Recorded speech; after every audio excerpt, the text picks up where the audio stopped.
Presente en todos los órdenes de la vida y de la historia de Haití, el vudú es mucho más que un conjunto de creencias espiritistas llegadas de África con los esclavos y de siniestras leyendas populares tan mistificadas por el cine de Hollywood como la de los zombies o muertos vivientes.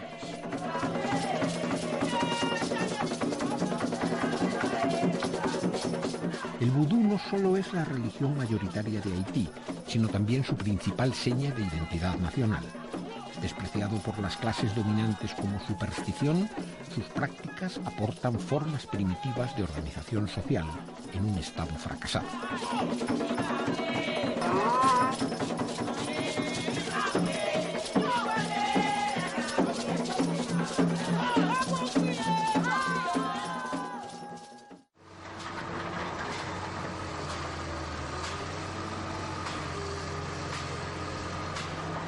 La localidad de Léogâne tiene sobrados motivos para implorar la misericordia divina. Epicentro del terremoto que devastó el oeste de Haití, sufrió la destrucción del 80% de sus casas y la mayoría de sus habitantes quedó en el desamparo. En su principal templo vudú comienza el enésimo ritual de invocación a los muertos.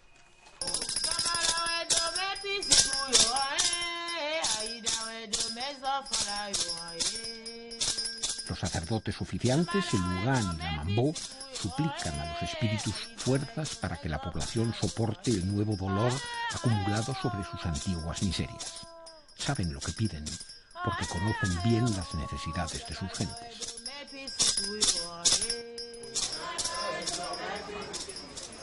Sentados en el patio, Madame Cleopatra, la Mambó más respetada de la región, y Philippe Jean Denier, que además de Ugán es sargento de la policía local, nos explican cómo los sacerdotes buduistas suplen al débil Estado haitiano, actuando como jueces de paz y curanderos.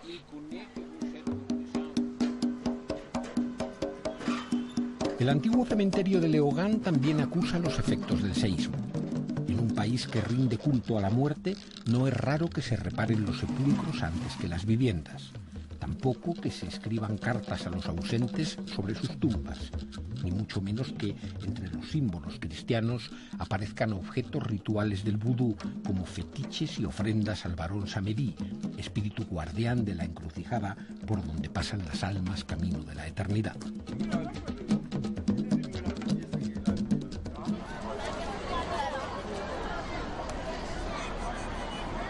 La ancestral fe de los esclavos no solo se manifiesta en las zonas rurales más atrasadas de Haití, sino también en los núcleos urbanos donde anida y se reproduce la miseria. Para encontrar los templos buduistas basta con callejear por cualquier barriada de Puerto Príncipe, cuyos vecinos respetan a uganes y mambós porque comparten su pobreza. Y las gentes acuden a ellos más necesitadas que nunca de consuelo y esperanza. Los parroquianos vienen llenos de angustia porque no encuentran trabajo ni tienen recursos económicos, o porque sus familiares están enfermos y no disponen de médico. Me piden remedios naturales y también que invoque a los espíritus para preguntarles por lo que les preocupa y suplicarles lo que necesitan.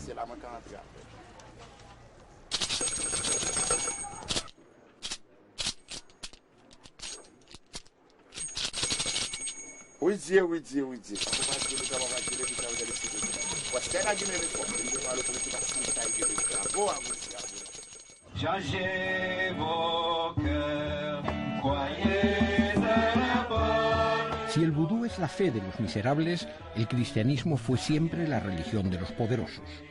Una jerarquía católica conservadora se encarga de formar a los herederos de la injusticia, los hijos de una minoría del 4% que usurpa el 64% de la riqueza nacional.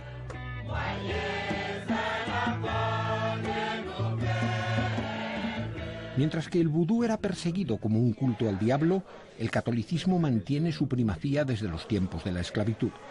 En 1806 quedó establecido como religión oficial, amparada por un concordato desde 1860, pese al laicismo de la actual Constitución democrática.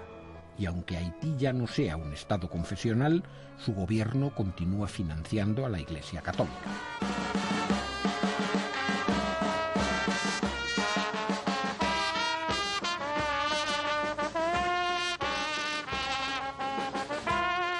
La tradición hace que los adinerados pongan música a sus últimos viajes. En los entierros recorren las calles al son de orquestinas, celebrando el tránsito a la otra vida. Algo que jamás se ve en las barriadas, donde los desheredados ni siquiera pueden pagar un rincón en el camposanto.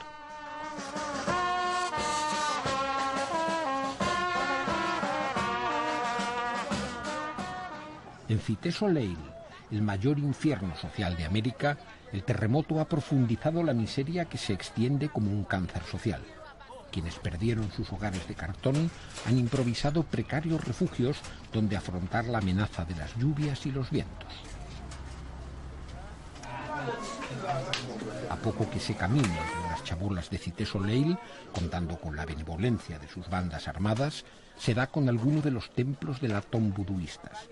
Sus sacerdotes, con mayor autoridad moral cuanto más honda es la miseria, prestan sus servicios en un ambiente de violencia y abandono.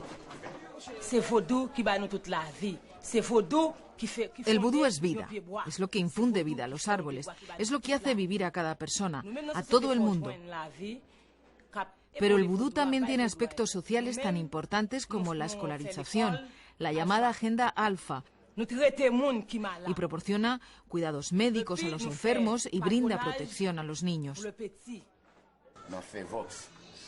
Legalizado el vudú como religión en 2003, sus sacerdotes disponen hoy de credenciales que los identifican como uganes y mambós oficiales.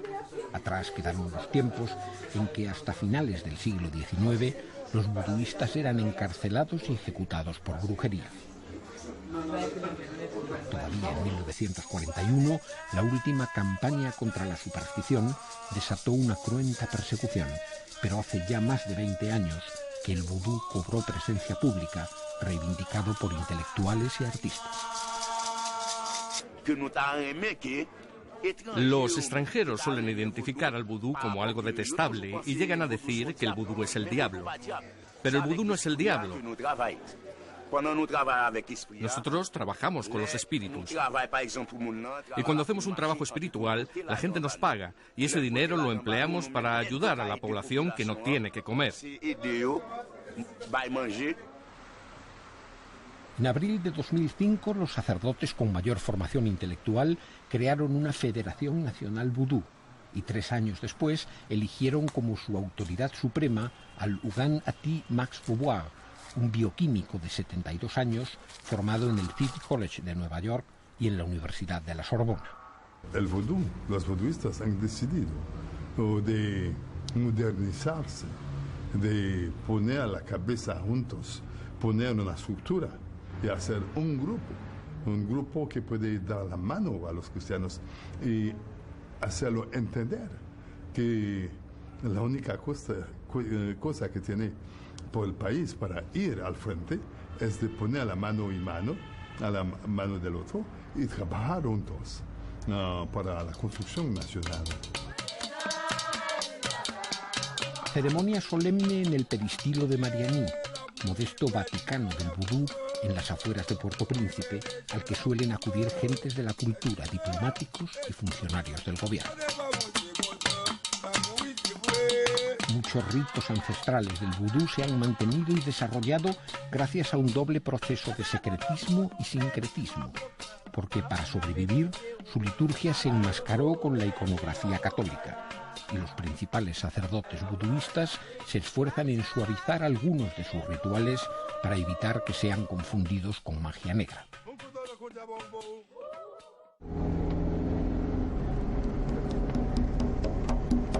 Cada noche la miseria tiende un manto de negrura sobre Haití.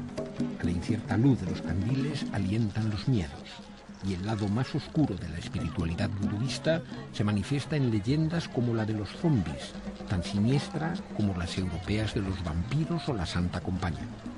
El mito de muertos vivientes, resucitados por todopoderosos bocores o sacerdotes malignos, no solo forma parte del acervo religioso popular, sino que la sociedad haitiana cree en la zombificación como forma de castigo dictado por la jerarquía buduista. Si existen los zombies, tienen que existir. Es un castigo capital. En otras sociedades, la persona está matado y se acaba. Pero nosotros respetamos la vida de la gente y le sacamos solamente la parte espiritual que tiene que ver con la libertad de voluntad. Y esto que son los zombies. Son malas personas, son personas antisociales, personas que van a hacer cosas que uno no puede aceptar. Lo que se llama la sociedad sagrada. Tiene un juicio a contra de esta persona. 30 años atrás, algunos de los misterios y leyendas del vudú suscitaron el interés de la comunidad científica internacional y se realizaron distintos estudios sobre los ritos y procedimientos de la zombificación. Hace casi un cuarto de siglo, un equipo de televisión española estuvimos en Haití haciendo un reportaje sobre los secretos del vudú y ahora hemos tenido la curiosidad de saber qué fue de aquellos supuestos muertos vivientes que entonces conocimos.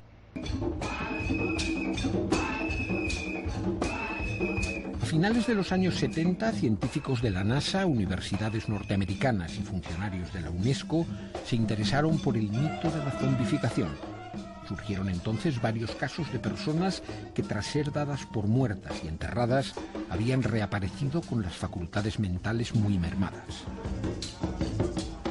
El doctor Dujon, director del Hospital Psiquiátrico Universitario de Haití, en colaboración con el psicofarmacólogo norteamericano Nathan Klein, estudió varios casos de zombies, documentados con certificados de defunción e inhumación.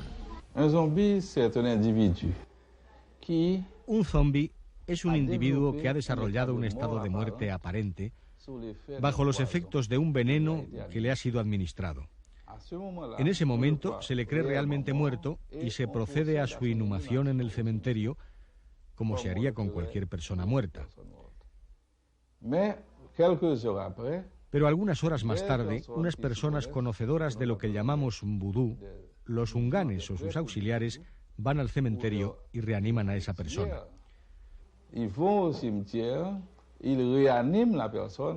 Uno de los zombis localizados por el doctor Dujon fue Francina Ileus, conocida como Tifam, pequeña mujer en criollo, que según informes policiales había muerto en 1976 y apareció 3 años después. Sin voluntad e incapaz de hablar, quedó internada en una misión protestante de Gonaives. Nunca había visto a un ser vivo en las condiciones en que ella estaba. Parecía un muerto viviente. Era como un esqueleto, con la piel estirada sobre los huesos. Tenía los ojos cerrados, la cabeza colgando y las piernas cruzadas, como yo las tengo ahora, en la misma posición en que las ponen dentro de un ataúd. ¿Está usted segura de que esta mujer ha muerto? Sí, estoy muy segura de que murió. Tifán murió años después, llevándose su siniestro secreto a la tumba.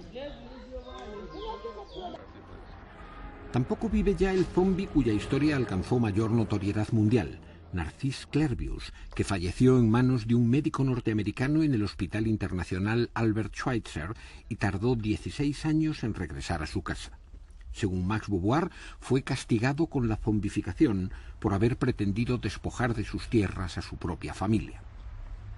Yo morí el 3 de mayo de 1962 y fui enterrado aquí al día siguiente.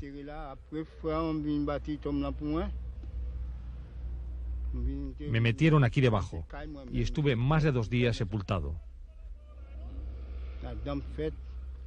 Después vinieron a buscarme. Me llamaron. Oí que me decían, levántate. Y yo me levanté y salí de la tumba contestando a los que me llamaban. Estaba muy agitado. Me senté en la tumba y me amarraron los brazos con cuerdas. Después me tuvieron trabajando en una plantación durante 2 años y 9 meses. ¿Cómo era la muerte? Me sentía muy solo. Todos me habían dejado. Pero era una soledad muy agradable. Con daños mentales muy ligeros, Clervius vivió normalmente, contrajo matrimonio y viajó a Norteamérica, invitado por varias universidades. Clervius ha muerto finalmente. Ha muerto otra vez y finalmente, totalmente. No como zombie, pero como una persona.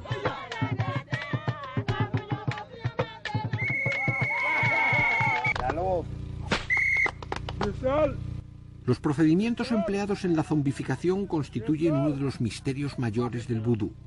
La última frontera del conocimiento público está en los rituales de la supuesta resurrección del zombi, cuya simulación, desprovista de sus partes más secretas, fuimos autorizados a filmar años atrás.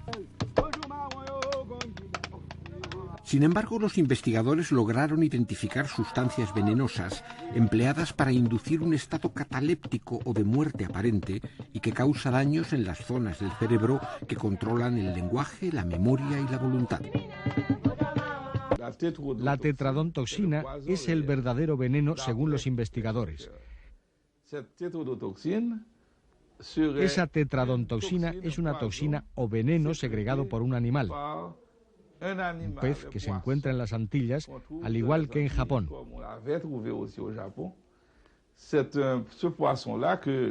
Es un pez que le puedo mostrar, si quiere usted verlo. Su nombre es pez pofe. Este pez contiene una sustancia, una toxina, que es 300.000 veces más potente que la morfina. Pero no pienso personalmente que con un veneno uno puede hacer un zombie. No lo creo. Yo pienso que el zombie es algo totalmente espiritual.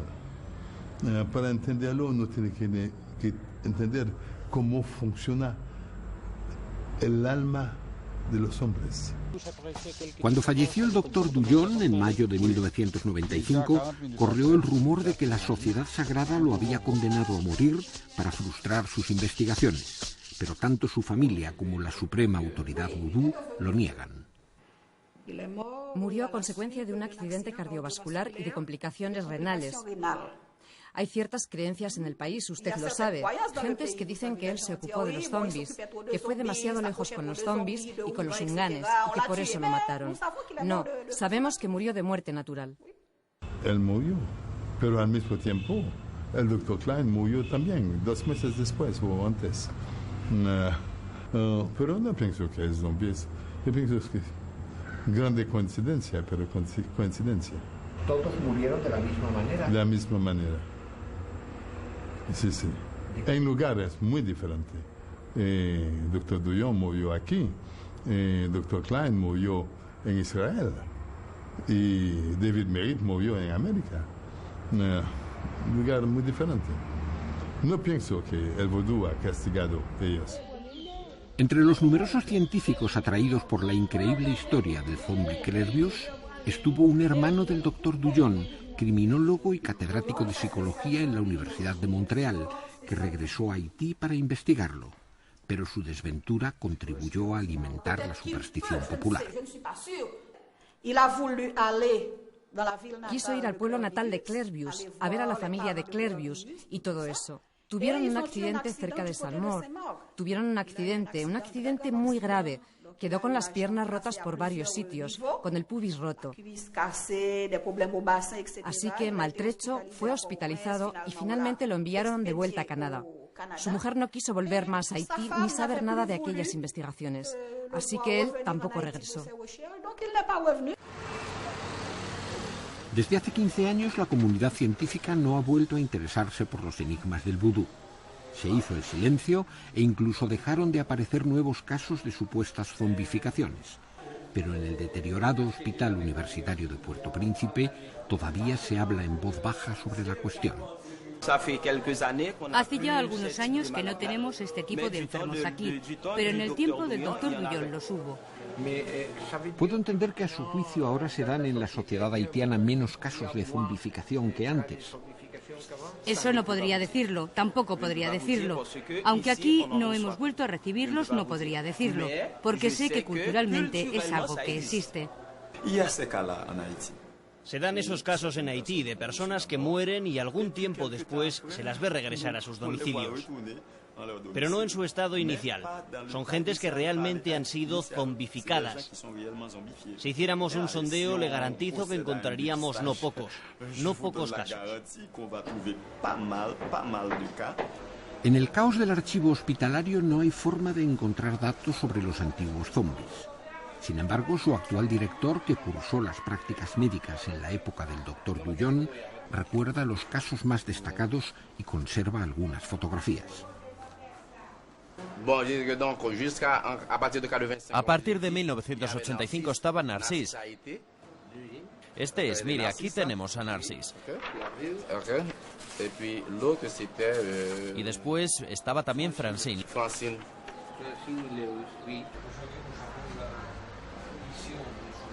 Los dos están muertos definitivamente, realmente.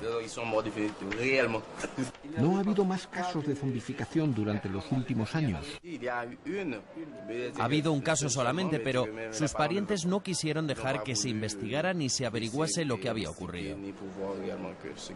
Entre las viejas fotos aparece la imagen de una niña zombie que aún vive. El doctor conoce todos los detalles de su historia y, sin embargo, silencia que en 1987 estuvo internada en este hospital. Rosemarie Telusma murió abrazada a su madre en noviembre de 1985, cuando tenía 14 años.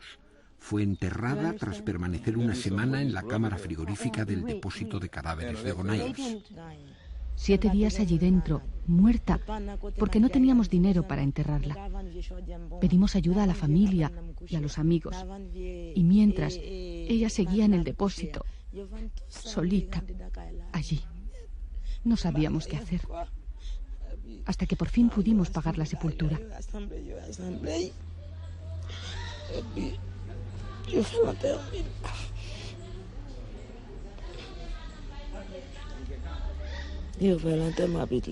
La enterramos el 1 de diciembre. El 1 de diciembre la enterramos y apareció 9 meses después. El pueblo entero quedó aterrado por la vuelta a casa de la niña zombie y finalmente sus padres decidieron llevarla a la misión protestante donde ya estaba acogida Tifam. Durante una temporada el doctor Dullon aceptó a Rosemarie como paciente de su hospital sin que los tratamientos dieran resultado. El propio Max Beauvoir practicó con ella un ritual de deszombificación, solo conocido por los más altos sacerdotes buduistas al que nos autorizó a asistir, pero tampoco logró sus propósitos. Después, el caso de la niña zombie cayó en el olvido y su rastro se perdió durante más de 20 años.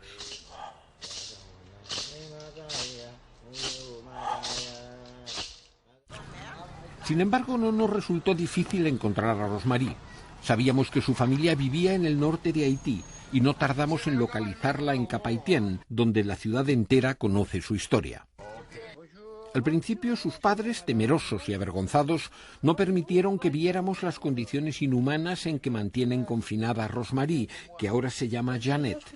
Pero contemplar las imágenes que rodamos 23 años atrás nos convirtió en viejos amigos y nos permitieron asomarnos al cuchitril donde permanece enclaustrada.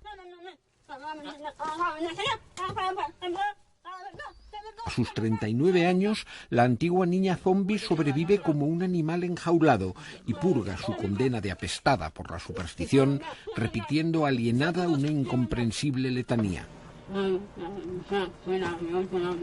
El matrimonio Telusma se queja de que nadie le ayuda, porque con el adecuado tratamiento médico que no pueden pagar, su hija llevaría una existencia menos miserable. Pero el Estado haitiano no existe, la sociedad buduista los rechaza y los zombies han dejado de interesar a los antropólogos extranjeros. La famille s'appelle quelle est la nationalité? Espagnol. Est-ce que c'est pas possible pour rester au téléphone? Oui, il dit ça va.